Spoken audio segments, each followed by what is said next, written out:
Sage. And I'm Andrew Smith, and we're going to talk a little bit about mindset. Mindset is really important in dealing with short sales. And not only an agent's mindset, because you play a couple of different roles, but also the mindset of the seller that you're dealing with. Yeah, mindset in general is important in life in general, but when it comes to short sales and high stress situations and in business, it acts double important than every day.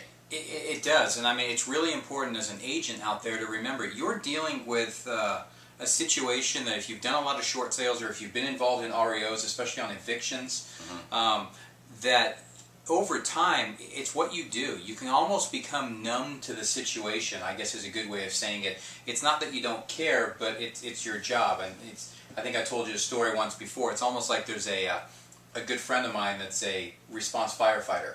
He deals with a lot of accident scenes and things like that. And I said to him the one day, I go, how do you do that? Every single day you're coming upon such trauma. And, you know, it was kind of interesting. He goes, when I get there, I have a job to do. I don't think about the emotional side of it. He said, it's not that it doesn't affect you, but if you let it affect you, you could cost them their life. Sure.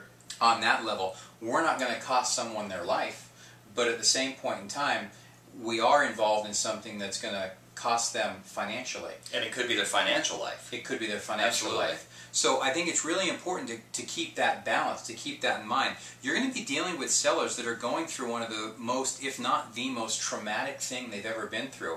They're losing their home. They're selling under circumstances that are not ideal, and they might not want to sell. Right. You know, they want to stay. They're ignoring the problem. Or it could be a divorce situation. There could have been a death in the family. So on the one side, they're calling you. You're the professional. You've got to keep your head on you and be focused upon the job that needs to be done in order to protect their interests. But at the same point in time, understand that you're going to have more patience than you would in a normal sale. You know, you're going to have to be more understanding. You're going to be hearing the same things over and over, because what I've found is, ironically, as much as every sale is different, they're all the same. Yeah, they've all got so many similarities that it's like a doctor, like a general practitioner. Right. You're looking for certain things that you need to address. Right. And there's only so many different things that could have possibly gone wrong to put that homeowner in the position in which they're in, where they have a need to sell. So you're really constantly analyzing what position that homeowner is in and what you can do to help them at that point in time. And I think it's really important when you're dealing with a short sale seller, especially in a highly emotional situation, is not necessarily to document all of your conversations, although we do recommend that you always keep a conversation log, but it's really important to leave written instructions. Yes. You know, it's really common. You walk around a home with someone that's in that type of situation, you talk to them about recommendations that have said, you say one thing, they hear something completely different. That's right. And that can really have a devastating effect on the sale. Right. And you have to constantly stay calm, but yet firm at the same time. Right. I mean, if they've had something or they're having a really emotional day and the bank have been in touch with you and said, you know, we need updated financials, and they just don't feel like doing it, you know, they're not in a good place on that day, you've really got to be compassionate, but at the same point in time say, you know, I'm trying to help you here. I need these updated documents, like, right now. You can't say, you know what, do it when you feel better. Get to me next week, because you could run out of time. You absolutely, more times than not, will run out of time. Where I've seen and gotten emails from agents that their biggest challenge is they're trying to get some type of information, like you had stated, or something from the seller, and the seller goes on vacation, or the seller you know, doesn't respond for 3 or 4 days, and the agent doesn't do anything about it.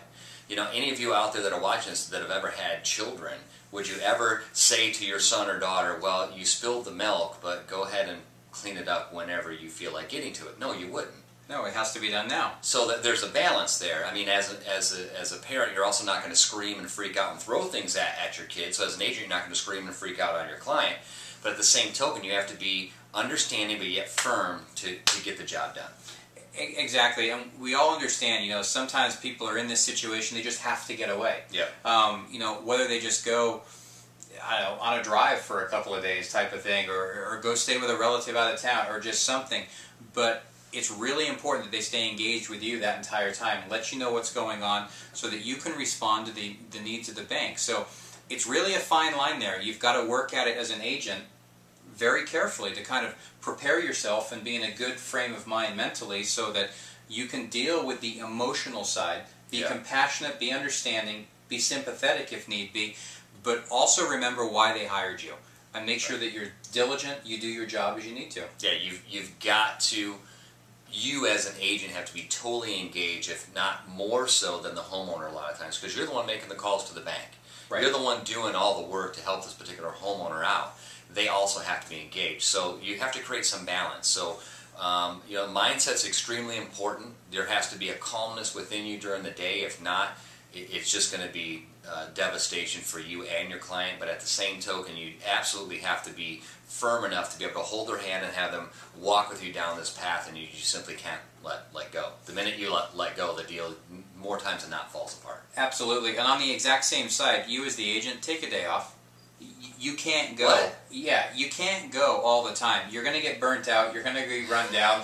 It's just going to be at the point where you've got headaches all the time. There's things going on. You're seeing blurry. You're repeating my days. I'm taking the day off. So you as the agent, you need to make sure that you take care of yourself and step out as well. It can become overwhelming. Remember, it is what you do. It is your job. You've got to find a way that it doesn't spill over into your own family, your own life. So take some time. Make sure you set those boundaries with your client. It's very important for you to do that as well. Yeah, for sure. So give us some feedback on this here. This is one of the first videos that we're doing on mindset, and something that's not just strictly numbers and business. So give us some feedback. Give us some success stories.